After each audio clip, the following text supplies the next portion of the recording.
पाक मीडिया की भारत पर नवीनतम प्रतिक्रिया। आज इस वीडियो में हम देखेंगे कि पाकिस्तानी कह रहे हैं कि भारत अब पाकिस्तान को गंभीरता से नहीं लेता। भारत हमें कुछ नहीं समझता और आर्थिक शक्ति बन चुका है।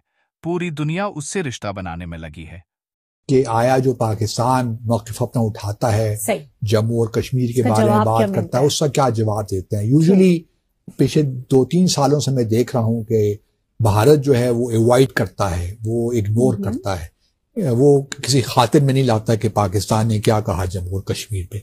उसका राइट टू रिप्लाई हो जाता है, वो उनके जहाँ पे परमानेंट रिप्रेजेंटेटिव जो मिशन है उनका, वही उसका जवाब दे देते हैं। तो जो उनकी ऑफिशियल तकरीर होती है उसमें वो न पाकिस्तान का जिक्र करते हैं ना जम्मू और कश्मीर का जिक्र करते हैं, क्योंकि ख्याल में कोई डिस्प्यूट है ही नहीं, तो उसकी बात क्या करें हम। पाकिस्तान को वैसे ही बोलने दीजिए। अच्छा, ये एक स्ट्रेटजी इनका एक ठीक है उनके नुक्ता नजर से, लेकिन उनके जिक्र ना करने से ये नहीं हो सकता कि जम्मू और कश्मीर का तनाज़ा खत्म हो जाएगा। वो तो अपनी जगह मौजूद है, चाहे आप जिक्र करें ना करें, वो जब तक लोग पूरी दुनिया देख रही है। अब मिसाल के तौर पर SCO की जो पाकिस्तान में सरबराही इजलास हो रहा है 15-16 अक्टूबर को, उसमें अगर आप देखिए तो कॉमर्स मिनिस्टर्स की मीटिंग थी पिछले दिनों, मेरे ख्याल 10 सितंबर को थी। तो उसमें भारत की जाने से कोई नहीं आया, और भारत के जो वाइस कॉमर्स मिनिस्टर उन्होंने वर्चुअल वहां से अटेंड की। तो ये भी मुमकिन है कि SCO को क्यों भारत इतनी लिफ्ट नहीं दे रहा। और पिछले साल SCO की जो सरबराही समिट थी वो भी भारत ने वर्चुअल करवाई, क्योंकि वो चीन को देखिए, उसकी बुनियादी वजह यह है, एक तो पाकिस्तान उसमें शामिल है SCO में, तो और फिर चीन के साथ, क्योंकि शंघाई कोऑपरेशन ऑर्गेनाइजेशन है तो चीन का नाम उसके साथ जुड़ा हुआ है।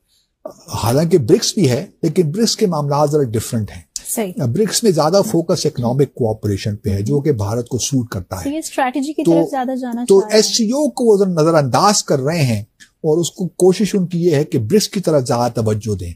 अब ब्रिक्स का सालाना जो इजलास हो रहा है सरबराही, वो रूस में होगा, काजान में। काजान जो ततारिस्तान का कैपिटल है रूस में, वहां पे होने जा रहा है।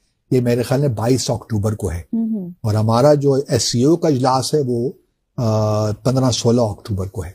तो मोदी साहब वहां तो जाएंगे, हालांकि रूस और यूक्रेन के मामला भी बिगड़े हुए हैं। ये मीडिएशन कराने की भी कोशिश कर रहे हैं, क्योंकि वहां पे अब सऊदी अरब वगैरह ये ममालिक भी UAE भी आ गए हैं, तो ये अपने आप को ज्यादा कंफर्टेबल फील करते हैं। वहां पाकिस्तान नहीं है ना, और चीन के साथ अगर इकोनॉमिक ताल्लुकात भी बढ़ रहे हैं तो कोई मुज़ायका नहीं है। हालांकि चीन के साथ इनके अब कुछ इश्यूज ऐसे हैं, जो जयशंकर साहब ने पिछले दिनों तकरीर में अपनी कहा कि जी हमारे 75% जो मामला हैं डिसएंगेजमेंट के लाइन ऑफ एक्चुअल कंट्रोल में तकरीबन सॉल्व हो गए हैं। आप सिर्फ 2-3 ऐसे, इंक्लूडिंग गलवान वैली का भी इशू भी तकरीबन उन्होंने कहा है कि डिसएंगेजमेंट हो गई है।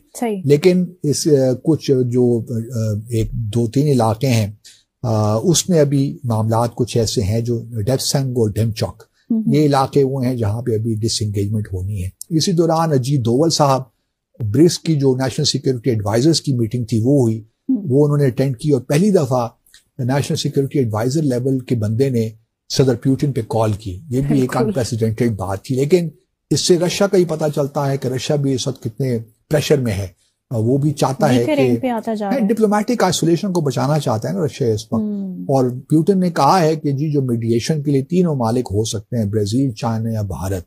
तो भारत अब कोशिश तो कर रहा है, क्योंकि चीन और रशिया के ताल्लुकात जो हैं वो तो अमेरिका के साथ, वेस्ट के साथ इतने अच्छे नहीं हैं, तो भारत एक मुल्क रह जाता है, ब्राजील फॉर दैट मैटर। लेकिन अब एक और बड़ा इंटरेस्टिंग सब्जेक्ट ये है कि अगली पीस कॉन्फ्रेंस यूक्रेन कहाँ पे हो। भारत, यूक्रेन के प्रेसिडेंट ने कहा कि भारत में करवा लीजिए आप। भारत का अगर आप देखिए तो जो लोग यहाँ पे कह रहे हैं कि भारत के वजीर आजम आएंगे इस्लामाबाद, वो मुमकिन मुझे नहीं लगता।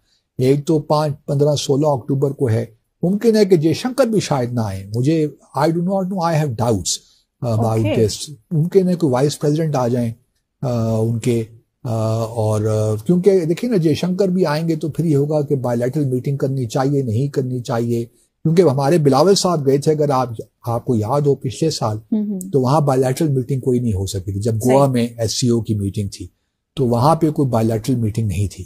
तो और लेकिन वो विजिट भी जो है काफी कंट्रोवर्शियल रहा उनका, जो उन्होंने वहां पे इंटरव्यूज वगैरह दिए, बड़े कंट्रोवर्शियल बने। भारत के कॉन्टेक्स्ट में बात कर रहा हूँ। तो जयशंकर शायद अपने आप को, मुमकिन है कि आ भी जाएं, अभी इट्स टू अर्ली टू से, लेकिन शायद भारत ये ज्यादा कंफर्टेबल फील करे कि किसी वाइस प्रेसिडेंट को भिजवा दे। और जयशंकर चूंकि एक प्रोमिनेंट फेस है दुनिया का, जो भारत का फेस है वो जयशंकर ही है ना, एक लिहाज से टॉप डिप्लोमेट है उनके, तो वो शायद उनको भिजवाना भी हो उसमें कंफर्टेबल फील ना करें। लेकिन इट्स टू अर्ली टू से। लेकिन मोदी साहब मुझे नहीं लगता कि वो आएंगे। अगर वो आ गए तो it would be a huge thing, जिसका मतलब ये होगा कि बिहाइंड द सीन्स पे कुछ गुफ्तगू हो रही है जो कामयाब रही और ये जो डेड लॉक है इसको तोड़ा जाए। लेकिन वो डेड लॉक जो होगा वो बस टूट जाएगा, लेकिन आप ये तवक्को न रखें कि कुछ मामला आगे बढ़ेंगे, क्योंकि इससे पहले भी हम ये देख चुके हैं, डेड लॉक्स आते रहे, टूटते रहे, फिर बात आगे बढ़ती रही, फिर हम पीछे होते रहे, फिर नए डेड लॉक्स बनते रहे। तो we have been moving from a stalemate to a stalemate. तो वो काम अब दोबारा अगर पाकिस्तान हुकूमत करना चाहती है तो मोस्ट वेलकम, लेकिन ये है कि ऐसा कोई खास नतीजा नहीं निकला। So basically Pakistan India relations के जो जिस्ट है वो यही निकलती है कि डेडलॉक आता है, टूटता है और फिर एक नया डेडलॉक बन जाता है। यही कहानी है सारी। सही। बासित साहब, let's explore the new Kashmir. Modi साहब ने तो बड़ी इंटरेस्टिंग बातें की हैं अपनी रैली से खिताब कश्मीर से पहले मैं थोड़ा सा बात ये भी कर लूं कि जो मोदी साहब न्यूयॉर्क जा रहे हैं ना, वहां पे क्वाड की समिट भी हो रही है, जो कि इंडिया में जनवरी में होनी थी इस साल, लेकिन नहीं हो सकी। अब ये जो समिट होगी प्रेसिडेंट बाइडेन उसको होस्ट करेंगे। और अगले साल जो क्वाड की समिट होगी जिसमें 4 ममालिक हैं, यूएस और भारत, ऑस्ट्रेलिया और जापान, अब ये डेलावेयर में होगी जो कि होम टाउन है अपना बाइडेन साहब का, तो वो ही होस्ट करेंगे। अभी स्वैप कर लिया ना उन्होंने, तो अगले साल ये फिर, और वो 21 सितंबर को मेरे ख्याल में होगी अमेरिका में।